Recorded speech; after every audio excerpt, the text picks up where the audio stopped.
तो मुगल शासनकाल में हरियाणा कैसा था? ऐसा इतिहास नहीं है कि जो विशेष तौर पे हमारे समाज के बारे में लिखा गया हो। क्या ये हरियाणा ही था या इसका और कोई जिक्र था किसी? एक सांस्कृतिक जगह, भौगोलिक जगह है। भौगोलिक इन द सेंस वहाँ की संस्कृति, उस भौगोलिक एरिया की एक किस्म की संस्कृति हो, और उसका नाम हरियाणा, ये बहुत पुराना है। हरियाली तो जहाँ तक हरि का प्रदेश है, हरि तो विष्णु का नाम है जी। और हमारे यहाँ तो शिवालय होते थे।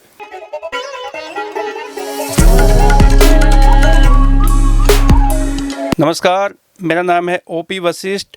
दी हरियाणा टॉक्स के पॉडकास्ट स्टूडियो में आज हमारे मेहमान हैं कर्नल योगेंद्र सिंह। योगेंद्र सिंह जी सेना में अधिकारी रहे हैं और पीएचडी की है। हरियाणा के इतिहास पे बहुत सारी किताबें लिखी हैं। तो आज हम हरियाणा के इतिहास को लेकर बात करेंगे, खासकर मुगल शासनकाल के दौरान की। कर्नल साहब, आपका हमारे स्टूडियो में स्वागत है। Thank you.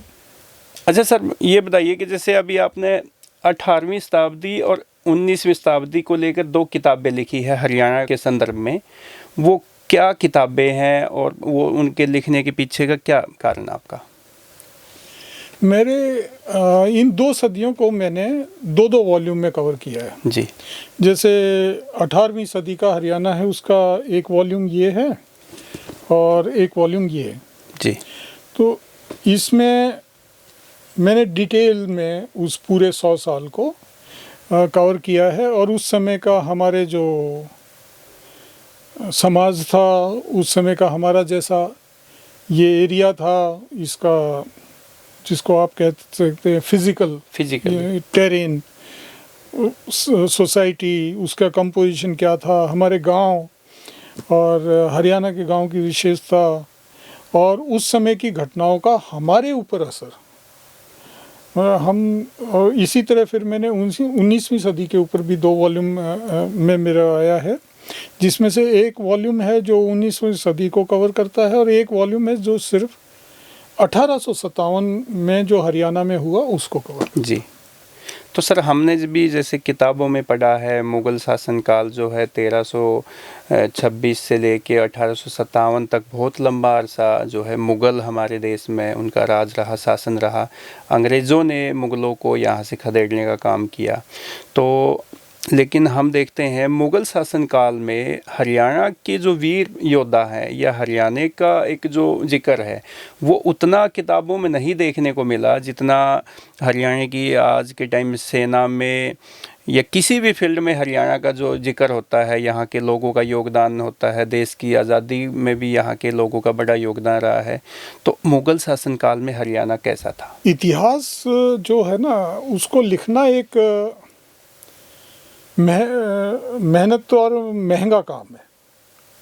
तो आम तौर पे इसके लिए आपको चाहिए कि कोई विद्वान या कई विद्वान जो इस विषय के ऊपर अपना जीवन भर काम करें। उसके लिए उनका खान पीने का बंदोबस्त चाहिए। हरियाणा जो था वो बाकी जगहों की तरह नहीं था। बाकी जगहों पे थे राजा रजवाड़े, नवाबियत वगैरह। वो लोग अपना इतिहास लिखवाने के लिए, अपना परिवार लिखवाने के लिए हायर करते थे। जैसे भाट कहते हैं जी। उस तरह से इसी तरह मुगल बादशाह का भी, हर एक बादशाह का एक बायोग्राफर रहा है। हमारा समाज था कृषक प्रधान समाज जी। इसके अंदर वो वाली बात नहीं थी कि भाई यहाँ पे जो इकोनॉमिक स्टेटस था वो लगभग बराबर था। कोई ऐसा नहीं था कि कोई बहुत ही अमीर है और कोई बिल्कुल ही बीच से में सबका अपना काम चल रहा। एवरेज कह सकते हैं। हाँ। कोई बहुत गरीब भी नहीं था, बहुत अमीर भी नहीं था। हाँ, तो इनके पास ये अपना काम चला रहे थे मेहनत से। तो इनके पास इतना समय या इतना पैसा नहीं था कि ये अपने लिए भाटों को इस काम पे लगाएं कि तुम हमारा रिकॉर्ड बनाओ। तो असलियत में हमारा मुगलों के समय का जो रिकॉर्ड है वो इंसिडेंटल है। इंसिडेंटल इन द सेंस कि अगर बादशाह शिकार करने आया हुआ है तो और उस दौरान कोई विशेष घटना हो गई तो उन्होंने जिक्र कर दिया केजी पालम और महम के बीच में ऐसा घटना हुई। जो इतिहास हमारे गांव का, हमारे समाज का लिखा गया है, वो लिखा गया है अंग्रेज़ों के आने के बाद। उससे पहले का ज़्यादा इतिहास उससे नहीं है। पहले ऐसा इतिहास नहीं है कि जो विशेष तौर पे हमारे समाज के बारे में लिखा गया हो। तो आपको कई जगह से उस बात को इकट्ठा करना पड़ता है। नहीं, जैसे दिल्ली का जो संग्रहालय है उसमें एक संस्कृत का एक अभिलेख मिला है, उसमें 1328 ईस्वी में जो अभिलेख लिखा गया था संस्कृत में, उसमें हरियाणा का जिक्र है। हाँ, तो वो इसका मतलब लिखा तो गया है पहले भी।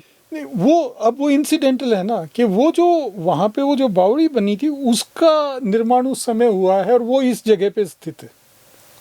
ये जो पालम बावड़ी वाली जो आप शिलालेख का जिक्र कर रहे हो, तो ये उस की कंस्ट्रक्शन के संदर्भ में है और उसको लोकेट करती है कि ये हरियाणा नाम के इलाके में स्थित है।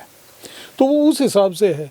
लेकिन अगर आप कहो कि आप जानना चाहते हैं कि उस समय यहाँ की ज्योग्राफी कैसी थी, वो नहीं है, या यहाँ का व्यक्ति कैसा दिखता था, तो वो पहला जो व्यक्ति का चित्रण है वो अंग्रेज़ों के आने के बाद ही मिलेगा। उससे पहले जो चित्र हैं वो ज़्यादातर जो उस समय का एलीट होता था, उमरा जिसको कहते थे, उनके ऊपर फोकस है, उनका, उनके परिवार, उनके महल, उनके गार्डन।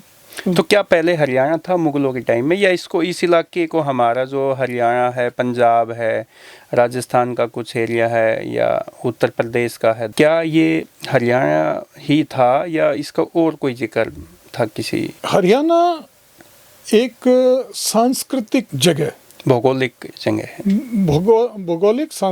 भौगोलिक इन द सेंस वहाँ की संस्कृति उस भौगोलिक एरिया की एक किस्म की संस्कृति हो और उसका नाम हरियाणा, ये बहुत पुराना है। उसका प्रशासनिक रूप में उसका नाम हरियाणा हो, ये 1966 से ही शुरू होता है। Haryana as a cultural space, आपको कितना ही पीछे चले जाओ, हरियाणा का जैसे नामकरण भी कोई अलग अलग कह देते हैं। कोई कहता है कि हरि का आना इसलिए हरियाणा बना, कोई कहता है कि यहाँ पे हरियाली होती थी, खेती किसानी होती थी, तो हरा भरा प्रदेश इलाका था, तो इसलिए इसका नाम हरियाणा रख दिया। तो इसकी सच्चाई क्या है? कई थ्योरी हैं कि इसका नाम क्यों हरियाणा पड़ा है। जैसे ये दो आपने मोटी तो बता ही दी कि भाई हरि का प्रदेश या हरियाली। तो जहाँ तक हरि का प्रदेश है, हरि तो विष्णु का नाम है जी, और हमारे यहाँ तो शिवालय होते थे भगवान शिव जी के। हाँ, ये मतलब सबसे पीछे आप जाओगे तो हमारे हाँ, भगवान शिवालय ही होते थे यहाँ पे, शिवालय ही होते थे। तो फिर तो वो बात नहीं जुड़ती, हरि यानी विष्णु जी के साथ तो नहीं जुड़ती। कोई कहता है कि जैसे यहाँ पे महाभारत का युद्ध हुआ कुरुक्षेत्र में, तो वो भगवान श्री कृष्ण आए, तो वो हरि भगवान वहाँ पे आए, तो ये भी एक, हाँ, कह सकते हैं बिल्कुल कि उनके आगमन से ये ज़मीन पवित्र हो गई और उनके नाम से हम जाने लग गए। लेकिन मैं एक इंटरेस्टिंग सी बात इसमें बता दूं, कुरुक्षेत्र तो सन 47 के बाद की पैदावार है, थानेश्वर है वो जगह तो जी, और स्थानेश्वर शिव जी का स्थान। लेकिन हम तो पढ़ते हैं हमेशा से ये आए कि कुरुक्षेत्र में महाभारत का युद्ध नहीं, हुआ। वो एक अलग बात है। कुरुक्षेत्र शहर जो है वो सन 47 के बाद का है जी। उस तीर्थ का नाम आप पहले पुराना जाओगे तो उसका तीर्थ का असली नाम है स्थानेश्वर, जिसको छोटा करके लोग अपनी भाषा में बोलने लगे थानेश्वर, और वो है शिव जी से रिलेटेड जी। तो हरियाली, यस, मॉनसून के बाद और पूरी सर्दियों में हरा भरा एरिया रहता है, और क्योंकि ये पानी ज़्यादा नहीं था तो इस समय हरियाली ज़्यादातर मॉनसून के बाद ही आती थी। अप्रैल से लेके और मॉनसून शुरू होने के पीरियड में सब कुछ ब्राउन होता था, सूखा। तो हो सकता है कि वो एक बड़ा लोगों को अच्छा लगा हो, वो एक चेंज वो देखने से हरियाली, हाँ, हरा भरा, वो अट्रैक्टिव तो करता ही है। बिल्कुल अट्रैक्टिव भी था। फिर लोगों के हर एक चीज़ को उससे फ़ायदा होता होगा। पशु और ज़्यादा मोटे हो गए, हम खुश भी हो जाते हैं, इतने सारे गीत हैं, सावन के ऊपर, तो आदमी वैसे भी खुश हो जाता है। तो यस, वो उन्होंने उसको पकड़ा होगा कि हाँ ये हम अपना नाम हरियाला प्रदेश हमारा, ये हो सकता है। तो ये जैसे आजकल मुगलों को लेके खुदाई की जा रही है कि भाई वो कई बार तो हम सोशल मीडिया पर देखते हैं कि मुगलों को कब्र से निकाला जा रहा है। तो हरियाणा में भी कोई ऐसा कोई मुगलों की कोई इतिहास रहा हो, कोई यहाँ के किले हो या यहाँ की कोई ऐसी ऐतिहासिक धरोहर हो कि जो मुगलों के टाइम की है? एक्चुअली मुगलों से पहले जब सल्तनत का शासन था, तो उस समय भी दिल्ली राजधानी रही थी। तो ये एरिया था खालिसा, इसको कहते थे खालिसा। खालिसा जिसका एक रूपांतर खालसा भी बनाया गया। खालिसा का मतलब है प्योर। तो उसका ये, और उसका संदर्भ उस समय ये होता था कि जो भी चीज़ बादशाह की अपनी है उसको खालिसा कहते थे। तो हरियाणा का जो एरिया है ये खालिसा रहा है। कहने का मतलब है कि यहाँ का रेवेन्यू बादशाह को और उसके परिवार को उनकी भरण पोषण जो बोलते हैं, भरण पोषण वो खालिसा से होता था, इस इलाके से होता था अपने। तो ये तो एक तो ये था इसका जो एडमिनिस्ट्रेटिव पहलू था। इसका जो स्ट्रेटेजिक पहलू ये था कि उनकी राजधानियाँ थी दिल्ली और आगरा, मुगल्स की जी। मेन राजधानी आगरा थी, सब्सिडरी राजधानी दिल्ली थी। शाहजहाँ के बाद ही दिल्ली परमानेंट राजधानी बनी है। तो वो इस एरिया के ऊपर हमेशा डायरेक्ट कंट्रोल रखते थे। तो यहाँ पे जितने भी इस इलाके के सूबेदार वगैरह रहे हैं वो शाही परिवार से या उनके विशेष लोग ही रहे हैं। दिल्ली के नज़दीक होने के दिल्ली और आगरा, मतलब इस आप स्पेस को, इवन ब्रज को इस बात में शामिल कर सकते हो। तो ये एरिया जो था ये खालिसा लैंड था।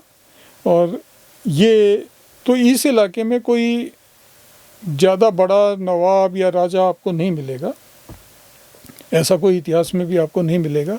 ये जो बने कुंजपुरा का नवाब या दिल्ली, ये जींद, छोटे मोटे नवाब उनको कह सकते हैं, ये सारे मुगलों के पतन के बाद के हैं जी। सन 1761 के बाद के ही हैं ये, उससे पहले इनकी कोई औकात नहीं थी।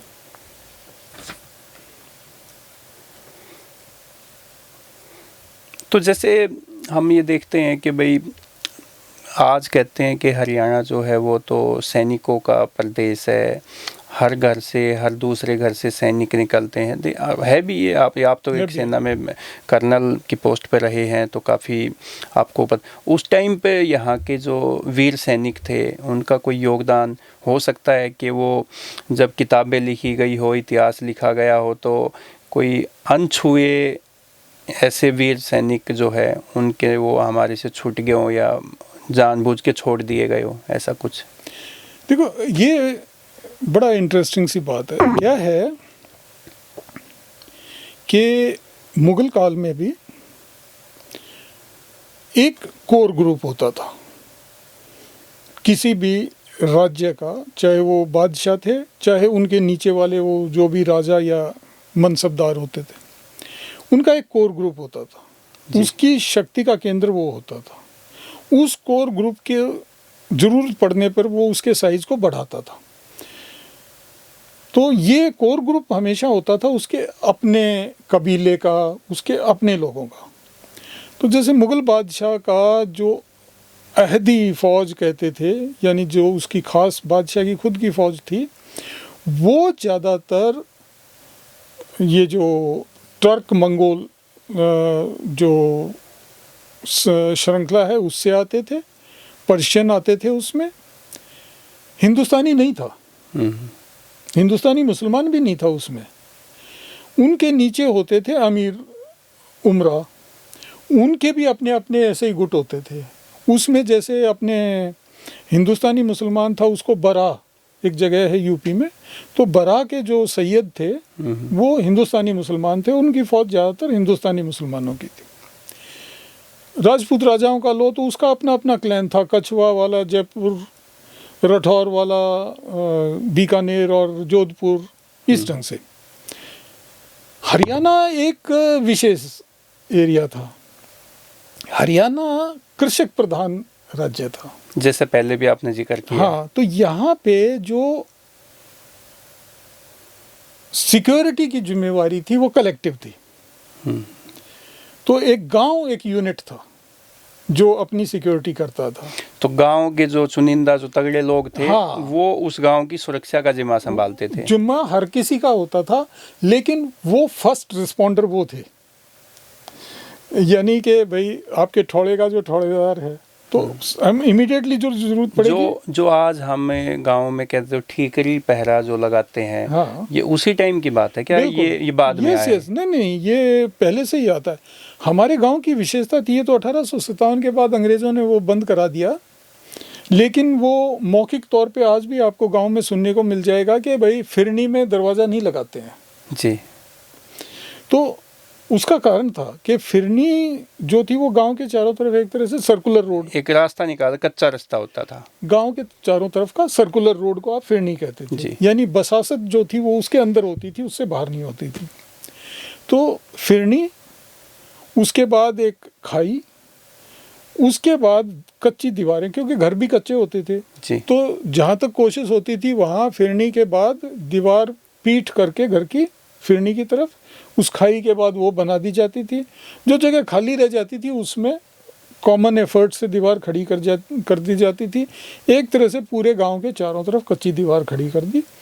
उसमें 2 या 3 जितने ठौड़े होते थे, पाने होते थे, पाने के हिसाब से उसके अंदर दरवाजे होते थे। उससे अंदर वही आता था जो उस गांव का बासिंदा होता था या उस गांव का रिश्तेदार कोई आइडेंटिफाई करते। उसके अलावा जो भी आने जाने वाले होते थे उनका बाहर इंतज़ाम होता था अगर उनको रात को रुकना है।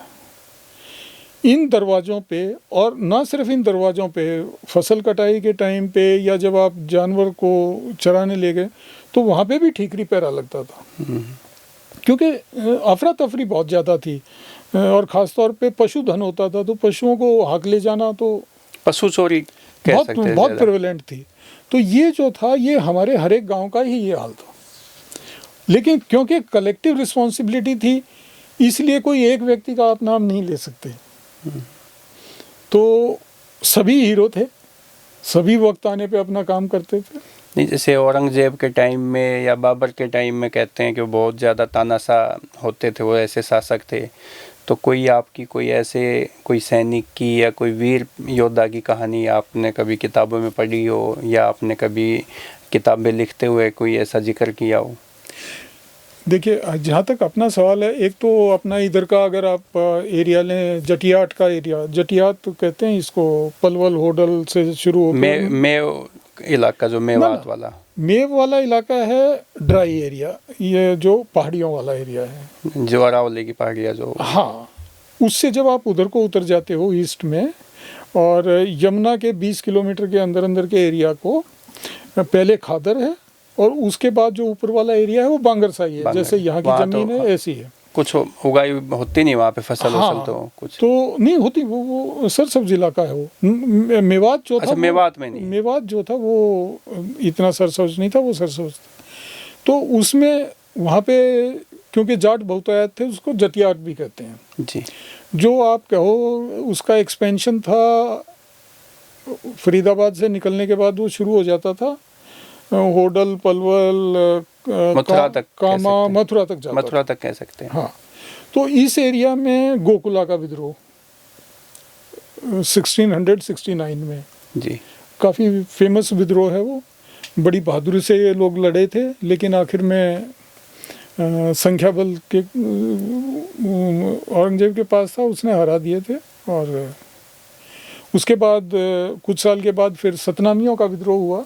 सतनामी जो थे वो अपने यहाँ पे ना बड़े मूवमेंट हुए हैं जो नॉन रिचुअलिस्टिक रिलीजियोसिटी वाले, मतलब ज़्यादातर वो उनका ज़्यादा कर्मकांड वाला भाग उनका इतना स्ट्रांग नहीं था जितना एक दूसरे के प्रति लगाव वाला भाव। तो इसमें सतना भाईचारा बोल देते हैं जो कॉमन, उसमें आपसी भाईचारा, सामाजिक भाईचारा बोलते हैं, जिसको वो हम भक्ति मूवमेंट भी कहते हैं, भक्ति मूवमेंट। तो भक्ति मूवमेंट का ही इनको हिस्सा माना जाता है। इन सबको, सतनामियों को, गरीबदास, रविदास, ये जो हुए हैं इनको, तो उसमें से जो ये सतनामी थे इनका भी विद्रोह उस समय हुआ था। ये नारनौल एरिया में संत महात्माएं जो हमारे यहाँ के, नहीं, ये सतनाम के, हम तो सतनाम। सतनाम रटते हैं, जी, तो जी। इस नाम पे इनको सतनामी कहा करते।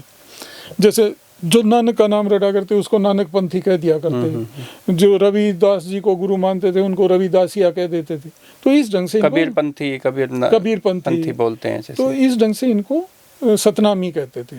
तो इनका मुख्य केंद्र था नारनौल।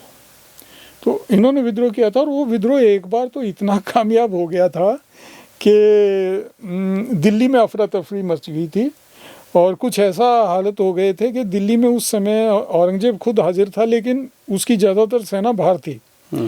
तो वो इतना घबरा गया था कि उसने तावीज़ बांटे थे, क्योंकि वो जो उसके सैनिक कह रहे थे वो ये कह रहे थे कि सतनामियों के पास तो ना कोई दैवीय शक्ति है, और ये तो काबू आते ही नहीं। तो उसने फिर कहा कि ये लो, जो मनोबल बढ़ाने के लिए तावीज़ दे के भेजा। कहीं दादरी झज्जर के बीच में किसी जगह पे इनकी मुठभेड़ होती है, तो उसमें ये एक विद्रोह था। उसके बाद अपना बंदा बैरागी, जिसको आप बहादुर शाह बंदा क्या कहते हैं, सिख उसको वीर बंदा बहादुर, और वैसे वो उसका नाम बैरागी था। तो बैरागी जो था वो वैष्णव संप्रदाय से था, और उसका डेरा, वैसे उसकी पैदाइश बताते हैं रियासी के पास की, लेकिन उसका जो बैरागी बनने के बाद वो घूमता फिरता, फाइनली उसने अपना डेरा बना लिया था नांदेड़ में। नांदेड़ है महाराष्ट्र में। नहीं, उनकी जो शाखाएं हैं वो रोहतक में भी है। हाँ, उनके नाम से उसी के तो जिक्र आ रहा है अपना। तो जब वो वहाँ से आता है नांदेड़ से, तो वो आके खांडासिरी में बैठता है। खांडासिरी में उनका पुराना आश्रम है जी, और यहाँ पे उसका पहला जो संघर्ष होता है वो होता है जो इसका शिकदर था सोनीपत का। तो पहले वो जो इनका मखदूम होता था खरखौदे का, उसको भेजता है, तो बंदा बैरागी उसको हरा देता है। उसके बाद वो शिकदर खुद सेना लेके आता है, बंदा बैरागी उसको भी हरा देता है, और अगले 2-3 साल तक तो बंदा बैरागी हरियाणा पे लगभग राज करता है। तो ये फिर चूड़ामन जो 1709 से शुरू करके और 1720 तक वो अपने राज्य को लगभग मेवात का बड़ा हिस्सा, राजस्थान का भरतपुर के आसपास का भी इलाका उसमें, वो तो उसकी ओरिजिन ही वहाँ से था। और वो बढ़ता है फिर इधर को, तो उसका जो मेन फोकस रहा था वो था मेवात एरिया में और जटियाट एरिया में अपने आप को बढ़ाना जी। तो ये उस समय का एक बड़ा हीरो है एक्चुअली। अगर ये भरतपुर का जो है वंश, इसका कोई संस्थापक है तो असल में तो वही है, चूड़ामन ही।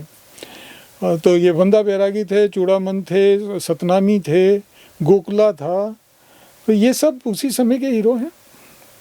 और जैसे ये जो पानीपत की जो 3 लड़ाइयाँ हुई, ये भी मतलब जैसे जो पीछे की जो लड़ाइयाँ हुई है उसी के संदर्भ में आप कह सकते हैं।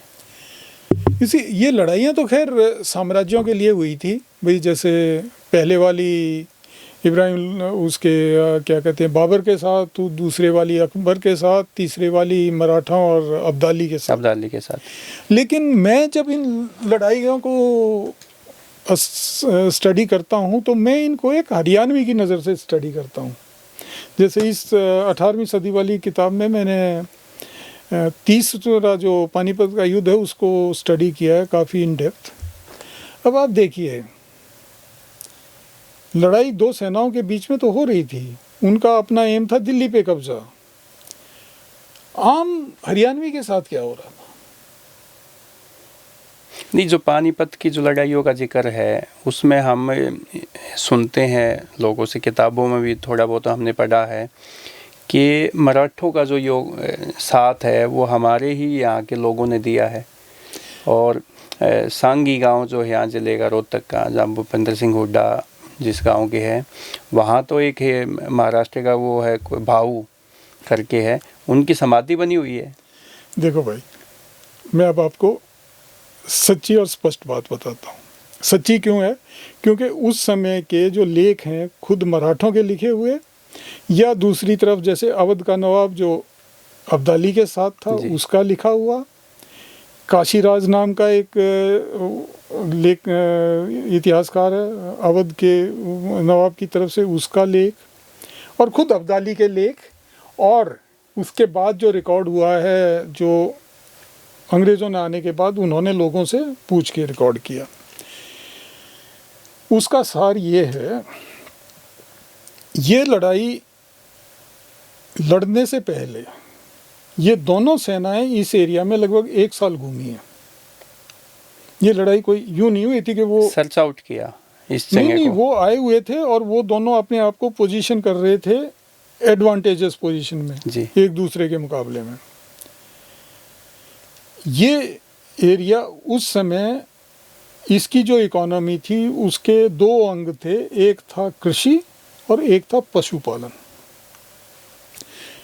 उस समय यहाँ पे जो नहरों का सिस्टम था वो नहीं था, एक ही नहर थी अली मर्दान कनाल, और वो भी ख़त्म हो चुकी थी उस दौरान। तो जो भी वो फसल उगती थी वो बारिश के ऊपर उगती थी। जो शामलात ज़मीन थी वो चरागाह के तौर पे इस्तेमाल होती थी, और जो बोई जाती थी जैसे जवार बोई तो जोत उसमें की जो ज़मीन थी। जोती गई, उसमें कुछ ज़मीन कुछ जवार वगैरह तो उसी टाइम जानवरों को खिला दी और कुछ को बचा के सुखा के रख लिया जाता था पूड़ियाँ बना के। जब ये 6 महीने तो ये यहाँ पे ही बैठे रहे, उसके पहले जो ये घूमते रहे हैं, इस पूरे अरसे में ये दोनों सेनाएं जिनके पास लगभग 2.25 लाख सैनिक, 1 लाख से कुछ ज़्यादा सैनिक मराठों के थे, 60,000 से कुछ ज़्यादा अब्दाली के, और लगभग 3.25 लाख घोड़े, गधे, ऊँट, हाथी, बैल, लगभग 2.25 लाख थे मराठों के पास और लगभग 1 लाख से कुछ ज़्यादा थे अब्दाली के पास। अब्दाली। इन सब का चारा यहीं से जा रहा था, इन लोगों का खाना यहीं से आ रहा था। अब आप अंदाज़ा लगाइए, मैं आंकड़े दे सकता हूँ पर आपको अपने दिमाग में सोचिए कि अगर इतने पहले ही वहाँ पे जानवर हैं, उनको भी चारा चाहिए और इतने और आग घुसे 3.5 लाख और आगे, तो चारा कहाँ से आएगा? झगड़ा होगा चारे पे। उसका रिकॉर्ड है। उसका एक वो गोविंद नाम का जो कमांडर है जो मेरठ के पास मारा गया था, इसका भाऊ का, वो जो लोकल थे उन्होंने अब्दाली वालों को बता दिया था कि ये लोग आए हुए हैं उधर मराठे, क्योंकि चारा मुश्किल यहाँ संकट हो गया ना, अपने जो यहाँ के जो पशुधन था बिल्कुल उनके लिए संकट हो गया। तो यहाँ के लोग थे परेशान दोनों से, वो ना अब्दाली से खुश थे और ना ही मराठों से थे। ये एक सच्चाई है, क्योंकि मैंने इसमें आंकड़े दिए हैं, हर एक उसको घोड़े को जितना चाहिए, एक बैल को जितना चाहिए, कितना पैदा हो सकता था, उसके भी आंकड़े हैं। लगभग 4 टन पैदा होता है 1 हेक्टेयर में अपने एरिया में, ये रोहतक, सोनीपत, भिवानी एरिया में। अगर आप घास लगाओगे या ज्वार लगाओगे और उसको सुखा के रखोगे तो 4 टन के आसपास 1 हेक्टेयर में होती है। उसको हिसाब से आप अंदाज़ा लगा सकते हो कि यहाँ पे उस टाइम पास्चर लैंड थी लगभग 6,500 स्क्वायर किलोमीटर। उस 6,500 स्क्वायर किलोमीटर में जितना वो होता है पैदा, उससे उन सेनाओं की भरपाई सिर्फ आधे समय के लिए हो सकती थी। तो इसलिए बहुत कॉन्फ्लिक्ट था। जहाँ तक ये सांगी वाली बात है, इसका कोई ऐतिहासिक महत्व नहीं है। असल में सांगी वालों का तो मराठों से झगड़ा हुआ था क्योंकि वो इनसे टैक्स वसूलना चाहते थे, और उस समय उनका एक फ्रेंच कमांडर होता था मराठों का, उसने आके दोनों के बीच में उस झगड़े को निपटाया था। नहीं, यहाँ पे जैसे ना साल में एक मेला लगता है ये कुछ मंदिर कर में, तो वहाँ पे ना महाराष्ट्र के काफ़ी लोग आते हैं वो पूजा करने के लिए। देखो भाव जी, की श्रद्धा और विश्वास, मंदिर बना हुआ है, समाधि उनकी है, ऐसा कहते हैं। अब मैं भी गया था वहाँ पे, एक महंत बैठते हैं यहाँ के, उन्होंने भी उनके इतिहास के बारे में बताया कि ऐसे ऐसे यहाँ पे हुआ था। श्रद्धा और विश्वास के आगे आर्गुमेंट नहीं चल सकता। तो मैं तो सिर्फ ऐतिहासिक तथ्य बता सकता हूँ। ऐतिहासिक तथ्य सांगी और मराठों का एक इंटरेक्शन था, और वो था झगड़े वाला इंटरेक्शन। इसके अलावा कुछ नहीं था। मुझे नहीं पता। बाकी भाऊ इधर आया हो, पता नहीं। काशीराज तो लिखता है कि उसका अंतिम संस्कार हिंदू रीति रिवाजों से वहीं किया गया था।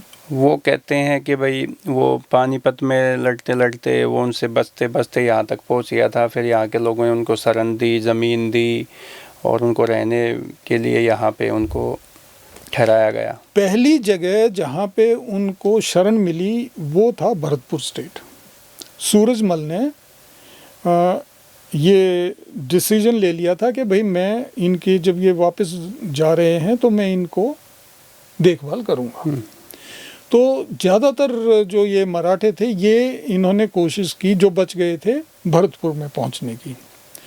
तो जैसे ये बाजीराव मस्तानी वाला जो आपने सुना होगा, तो उसका जो बेटा था उनका, वो भरतपुर डीग किले में ही मरा था जी। फिर इसकी जो पार्वती बाई जो इसकी पत्नी थी वो काफ़ी दिन डीग में रही थी। इसके अलावा महादजी सिंधिया जो था वो घायल हो गया था। उसका घोड़े 3 दिन तक वो चलता रहा, उसके पीछे एक पठान पड़ गया था और आखिर में जाके वो उसको इधर मथुरा के पास ही जाके उसका घोड़ी कोलैप्स हो गई। महादजी गिर गया, वो उठ नहीं सकता था, तो उसने आके उसके पठान ने उसके घुटने को तोड़ दिया और उसके जो वो हीरे जवाहरात पहने हुए था उनको लूट ले गया। तो महादजी उसके बाद ज़िंदगी भर लंगड़ाता रहा। इतनी बातों का जिक्र है, तो वहाँ पे ये जिक्र क्यों नहीं होगा भाऊ का? मतलब आप सोचो कि फिर भाऊ को, जो उनका मेन कमांडर था, उसका जिक्र नहीं होगा, बाकी सभी का होगा। तो ये आस्था और श्रद्धा की बात हो सकती है। उन्होंने किसी ने कहा हो कि यहाँ पे वही उनकी समाधि है, जो मानना चाहे माने, वो ठीक है।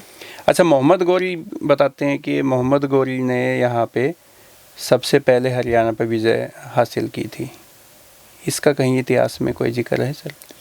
देखो, वो मतलब एक तो होता है ना, एक तरह से गौर जो और गजनी जो थे ना, वो वसूली पे आते थे। उनका विचार यहाँ साम्राज्य स्थापित करने का नहीं था। वो तो हर साल वसूली करने आते थे, आए लूट के चले गए। कोई उनका दूसरा कोई योगदान नहीं। ना, उन्होंने यहाँ अपना राज नहीं स्थापित किया। तैमूर तक यही चलता है। तैमूर आता है, कुल मिला के 2 महीने वो रहता है। वो 2 महीने वो हरियाणा और दोआब में रहता है, बाकी कहीं उसका झगड़ा नहीं होता। हरियाणा में उसके युद्ध होते हैं। शुरू होता है भाटनेर से, भाटनेर के बाद फतेहाबाद में, फतेहाबाद के बाद टोहाना, टोहाना के बाद असंध में, असंध के बाद वो तुगलकाबाद, उधर से वो क्रॉस कर जाता है यमुना को, क्योंकि इधर चारा, वही प्रॉब्लम यही थी उसको, इधर उसको वो चारा नहीं मिल रहा था, तो वो फिर क्रॉस कर जाता है दोआब में। वहाँ से घूम फिर के लोनी होते हुए वो दिल्ली के सामने आता है। दिल्ली वाला युद्ध होता है, दिल्ली को लूट पाट करके, और वो वापस दोआब में क्रॉस कर जाता है और वहाँ से हरिद्वार तक जाता है, और वहाँ से फिर वो जो ये अपनी शिवालिक रेंजेस है, इनके साथ साथ वो वापस चला। अच्छा सर, एक तो हिसार में कोई किला है, वो फिरोजा क्या नाम है, तुगलक के समय, तुगलक, और एक दुजाना में भी जैसे नवाब है। ये बाद की बात है कि मुगल शासनकाल के समय की बात? देखो, सबसे पुराना जो शहर हरियाणा का इधर वाले हिस्से की जो अगर बात करें तो वो है हांसी। हरियाणा के 3 ही शहर हैं पुराने, हांसी, नारनौल और पानीपत। अच्छा, 3 ही शहर। बाकी रोहतक जो था वो इस लेवल का शहर नहीं था। मतलब नारनौल, मतलब उसका हिस्सा हो सकता है ये हिसार, ये कस्बा था। जैसे झज्जर भी कस्बा था, रोहतक भी कस्बा था, हिसार भी कस्बा था, आप ऊपर जाओ तो करनाल भी कस्बा था। लेकिन शहर से मेरा मतलब जहाँ पे कुछ शिक्षा संस्थाएं भी हों, कुछ ट्रेडिंग भी ज़्यादा लेवल की होती हो, और जहाँ पे जो उनका मेन एडमिनिस्ट्रेटिव हेड भी बैठते हों, वो थे नारनौल, पानीपत और हांसी। जी, 3 हिस्सों में था हरियाणा। 3 बड़े हिस्से थे ये। 3 सरकारों के भी इनके हेडक्वार्टर भी थे। तो हांसी जो था वो हिसार फिरोजा सरकार जो थी उसका हेडक्वार्टर था। नारनौल जो था वो नारनौल सरकार का हेडक्वार्टर था। तो इस ढंग से तो हांसी का किला है जो ज़्यादा पुराना है।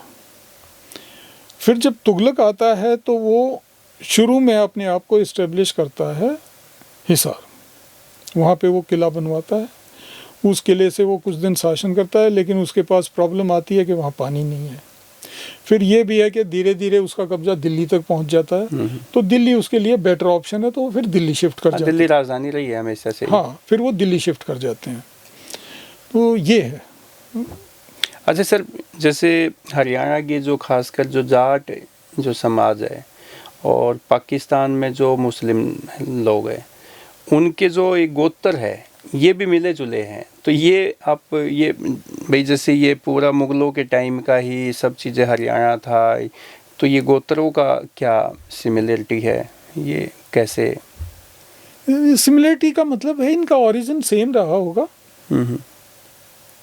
यही है। तो ओरिजिन सेम है। बाद में जो रिलीजियस डिनोमिनेशन है वो वक्त के हिसाब से चेंज हो गया होगा। उस एरिया पे इस्लामिक रूल पहले आया, ज़्यादा समय तक रहा और ज़्यादा इन्फोर्स रहा, उसकी इंटेंसिटी ज़्यादा थी। तो हो सकता है कि उसके इकोनॉमिक और पॉलिटिकल दोनों रीज़न रहे हों कि वो लोग कन्वर्ट कर गए। और उसी तरह बीच में जैसे जहाँ पे गुरु नानक का प्रभाव आया और उसके बाद गुरुओं का प्रभाव रहा, वहाँ पे वो सिख बन गए। पर ये जो मेनली जो ये कृषक समाज है, इसको जाट जमींदार के तौर पे जो अपने आप को आइडेंटिफाई करता है, ये एथनिकली सिमिलर है। कल्चरल डिफरेंसेस हैं, कल्चरल डिफरेंसेस और बहुत से रीज़न हो जाते हैं। तो हम ये नहीं कह सकते कि कल्चरली हरियाणा का जाट पंजाब के जाट के साथ बिल्कुल मिलता है। जट सिख भी बोलते हैं और जाट भी, यहाँ हरियाणा में जाट बोलते हैं तो हाँ, पंजाब में जट सिख बोलते हैं। लेकिन कल्चरल और बहुत से एस्पेक्ट आ जाते हैं जब एक कल्चर डेवलप होती है। तो एक एथनिक अब हो सकता है कि मतलब आप एग्जांपल लो कि एक परिवार है जिसका एक हिस्सा अमेरिका शिफ्ट कर गया और एक हिस्सा मान लेते हैं आर्गुमेंट के लिए चाइना शिफ्ट कर गया। अब अगर हम 100 साल बाद जाके देखेंगे तो उनकी फूड हैबिट, उनके रहने का ढंग, कल्चर पूरा चेंज ही मिलेगा, कल्चर चेंज मिलेगा जी। तो ये चीज़ें यहाँ पे भी हुई कि जो कि आपका हिंदू रिलीजन जो है इसके अंदर फ्रीडम इंडिविजुअल को ज़्यादा है, इस्लाम ज़्यादा डिफ़ाइन करता है आप कैसे जिएंगे, सिखिज़्म भी डिफ़ाइन करता है आप कैसे जिएंगे। तो इस बात का बाकी सब बातों पे असर पड़ेगा। वो अपनी रिलीजियस आइडेंटिटी को ज़्यादा असर्ट करना चाहते हैं। तो हिंदू तो ऐसे हैं जैसे अपने देश का संविधान है जिसे लचीला कहते हैं। हाँ, मतलब आप को कोई ये नहीं कहेगा कि तू टीका लगा के या होगा, लेकिन मर्जी की बात है, को लगाओ तो लगाए, हाँ, ना लगाओ तो वहाँ पे ऐसा नहीं है। उन रिलीजन्स में यू हैव टू कुछ जो आउटर मार्कर्स भी हैं और कुछ रिचुअल्स भी हैं जो कंपलसरी हो जाते हैं। तो वो कल्चरल एस्पेक्ट में भी आ जाते हैं। फिर आपके जैसे मैरिज सिस्टम का जो प्रोसीजर है वो चेंज हो जाता है। तो ये सारी चीज़ें चेंज हुई हैं। तो इसलिए कल्चरली आज के दिन अगर आप देखो तो ये तीनों अलग अलग दिखेंगे आपको काफ़ी मायनों में। एथनिकली दे में भी सेम। अच्छा सर, ये जैसे आपकी जो किताबें हैं 18वीं शताब्दी और 19वीं शताब्दी, तो इसमें एक हम थोड़ा सा ब्रीफ में जाना चाहें तो क्या इसमें आपने लिखा है हरियाणा के इतिहास के बारे में? एक्चुअली हरियाणा का इतिहास मैं ये कोई घमंड में आके बात नहीं कह रहा हूँ, पर सच्चाई ये है कि हरियाणा का इतिहास नहीं लिखा गया है। लिखा ही नहीं गया ना, नहीं लिखा गया है। हमने अपने आप को जो भी लेख है वो दूसरे के नैरेटिव में फिट होने की कोशिश की है। हम तो फ्रीडम फाइटर थे, हम तो मुगलों से लड़ते थे, हम तो ये करते थे, हम तो भगा दिया हमने यहाँ से, उनको ये कर दिया, उसको ये कर दिया। एक ब्रॉडर नैरेटिव है, हम उसके साथ आइडेंटिफाई करना चाहते हैं। तो इसलिए हमने अपने आप को वहाँ पे वो है कि असरफी लुटेर कोयला पे मोहर, एक पुरानी कहावत जी, है जी, कि जी। अशरफी लुटे और कोयला पे मोर। कोयला पे मोर। मतलब अशरफी को तो आपने खुले में डाल दिया और तो उस पे कोयले मोर को लगा रहे हो। हाँ स्टैंप लगा अंदर के। तिजोरी में रख रहे हो। जी, जी। तो वो फालतू की बातों को उभारना और जो मेन बातें थी उनको छोड़ देना। मेरे को ये कमी महसूस हुई थी, तो मैंने ये इतिहास इसलिए लिखा है। पहली बुक लिखी थी मैंने 1650 से 1947 के बारे में मोटे तौर पे, जी। क्योंकि औरंगजेब था, उसकी कुछ पॉलिसीज़ जो गलत थी उनके कारण इस देश में एक बहुत बड़े बदलाव की शुरुआत होती है। वो बदलाव, उसके बाद अंग्रेज़ आता है, अंग्रेज़ उस बदलाव को और तेज़ करता है और सन 47 तक वो हिस्सा। उसके बाद अब मैं कोशिश कर रहा हूँ उस हिस्से को और डिटेल में लिखने की। तो उसमें 18वीं सदी का और 19वीं सदी मैंने कवर कर ली है। अभी कोशिश रहेगी अगर भगवान समय देगा तो बाकी पीरियड्स को भी पूरा करने। तो इसमें मैंने ध्यान दिया है कि एक तो हम अलग थे, हमारे यहाँ पे ना कोई राजा केंद्र नहीं था। जैसे सुरक्षा का भी काम था, किसी राजा के पास नहीं था, गांव के पास था, सामूहिक था। हम थे विलेज ओरिएंटेड कल्चर। हमारा जो केंद्र बिंदु था वो था विलेज, जिसको चार्ल्स मेटकाफ 1812 में उसको वो कहता है विलेज रिपब्लिक। जी। पहली बार शब्द विलेज रिपब्लिक चार्ल्स मेटकाफ ने यूज़ किया था, जो बाद में महात्मा गांधी ने पिकअप किया कि मुझे ऐसा ही गांव चाहिए, देश ऐसा चाहिए। तो जब वो देश की कल्पना महात्मा गांधी कर रहे थे तो वो हमारे गांव का स्वरूप उनके सामने था। हमारे गांव जातियों में और जातियों में क्लैन पे थे। जाटों का गांव, ब्राह्मणों का गांव, रांगड़ों का गांव, राजपूतों का गांव, ऐसे। लेकिन उनका जो सोशल सिस्टम था वो लगभग सिमिलर था। जी। कृषक प्रधान था, सब खेती करते थे। सब खेती करते थे। सबका जो जीवन दिनचर्या थी वो सिमिलर थी। उनके जीवन में एक्शन ज़्यादा था, रिचुअल कम था, और एक आपस के बीच की दूरी कम थी। मैं ये नहीं कह रहा हूँ जाति नहीं होती थी, जाति होती थी, लेकिन वो जो बात करते हैं जैसे हम बिहार की, बंगाल की या ईस्टर्न यूपी में जो जातियों के बीच में दरार थी, या महाराष्ट्र में जो दरार थी, वो हमारे यहाँ नहीं थी। और क्योंकि सारे काम करते थे, सारे खेत में काम मिलकर काम करते थे। हाँ, तो सब लामनी कर रहे हैं। तो एक्चुअली एक वो ब्रिटिश ऑथर ने बड़ा एक पॉइंट दिया है। वो कहता है कि अकाल यहाँ पे ज़्यादा पड़ते हैं, लेकिन यहाँ गांव खाली नहीं होते हैं, क्योंकि यहाँ पे कॉमन अप्रोच है। जो भी है, मतलब चाहे उनके पास खाने को है चाहे नहीं है, वो बराबर सा आपस में बांट कर खा लेते हैं। और जो बटा हुआ है शुरू से एक चीज इसके पास है, दूसरा हाँ, अनाज इसके पास है तो इसके पास दूसरी चीज है। जबकि अवध में, वो कहता है अवध में गांव खाली हो जाते हैं, क्योंकि वहाँ पे जनसंख्या का बड़ा हिस्सा जो है उसके पास कुछ नहीं बचता जब अकाल पड़ता है, और जबकि एक छोटा सा वर्ग है जिसके पास सब कुछ रहता है। आप देखोगे बेगार नाम की चीज़ यहाँ पे नहीं थी। जजमानी सिस्टम में एक रिस्पॉन्सिबिलिटी थी कि अगर ये आर्टिसन ये काम कर रहा है तो इसको साल में ये तो मिलेगा ही मिलेगा, उसके अलावा और काम करेगा तो ये मिलेगा। जी। कोई बेगार की प्रथा आपको यहाँ नहीं मिलेगी, जो बाकी सब जगह पे थी। आप ये जितने महल हैं ना राजस्थान के, इंटरेस्टिंग बात मैं आपको बताता हूँ, उनके इतिहास पढ़ोगे कौन सा कब बना था, अकाल के दिनों में बने हुए मिलेंगे, क्योंकि लोग सिर्फ रोटियां पे काम कर दिया करते। यहाँ से जाते मजदूरी करने ना के ना, लिए? वहीं के लोग, बस वहीं के लोग। भाई भूखे मर रहे हैं, वो रोटी मिल रही है, चलो भाई रोटियां के बदले काम कर लिया, महल बन गए। हरियाणा सरकार ने एक योजना भी लेके आए थे, अनाज के काम के बदले अनाज। सरकार वैसी ही रहती है भाई। आपने वो ये अब कोविड आया था तो उसमें वो जबरदस्ती वैक्सीनेशन वाली बात नहीं आई थी।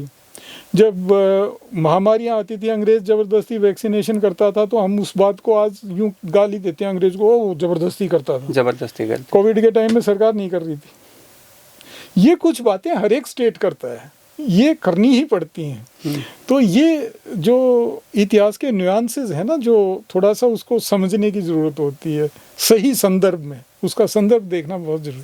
हमारा संदर्भ था, हम एक कलेक्टिव समाज थे जिसके अंदर गांव केंद्र था, सामूहिक जिम्मेवारी थी, लोगों के बीच में जो इकोनॉमिक डिफरेंसेस थे वो मिनिमल थे, मॉरल इकोनॉमी थी। ये चीज़ें हैं हमारी जो हमारे को डिफाइन करती हैं और जिनका हमें बात करनी चाहिए, बजाय इसके कि फलाना वाड़े के निकटता मर गया और उसकी समाधि बना। मर गया तो मर गया। तो गांव के लोग मिल के रहते थे, जिसके पास ज़मीन थी वो खेती करते थे, जिसके पास ज़मीन नहीं थी वो उनके खेतों में काम करते थे। नॉट नेसेसरीली कि उनके ही खेतों में काम करते थे, उनके और भी काम होते थे। बड़ा इंटरेस्टिंग है कि आपको ये नहीं मान के चलना चाहिए कि जो किसानी करता था वो हमेशा अमीर रहा है। एक्चुअली ऐसे रिकॉर्डेड इंस्टेंसेस हैं। नहीं, किसान तो कभी भी अमीर रहा ही नहीं। नहीं, मतलब बाकियों के मुकाबले में भी आप अगर थोड़ा सा पीछे जाओ, एटलीस्ट मेरी उम्र में, तो पक्के मकान जो थे वो जाटों से ज़्यादा तो खातियाँ के थे। वो हाथ के कारीगर थे। भाई मकान खुद बना तो लेबर का तो कॉस्ट नहीं रही। तो ये जो था, मतलब ये कोई पैमाना नहीं था ना अमीरी गरीबी का। सबके घर कच्चे थे, सबके चूल्हे मिट्टी के थे, सब काम करके कमा के खाया करते। हमारी दादियाँ की उंगली इतनी मोटी मोटी हुआ करती काम कर करके। तो सारा समाज ऐसा ही था।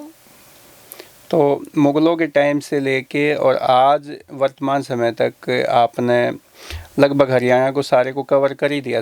आपने 1600 से लेके 1947 और अब 18वीं शताब्दी और 19वीं शताब्दी की आप 2 वॉल्यूम की किताब लेके आए हैं। हाँ जी। तो अब अगली किताब कौन सी आने वाली सर?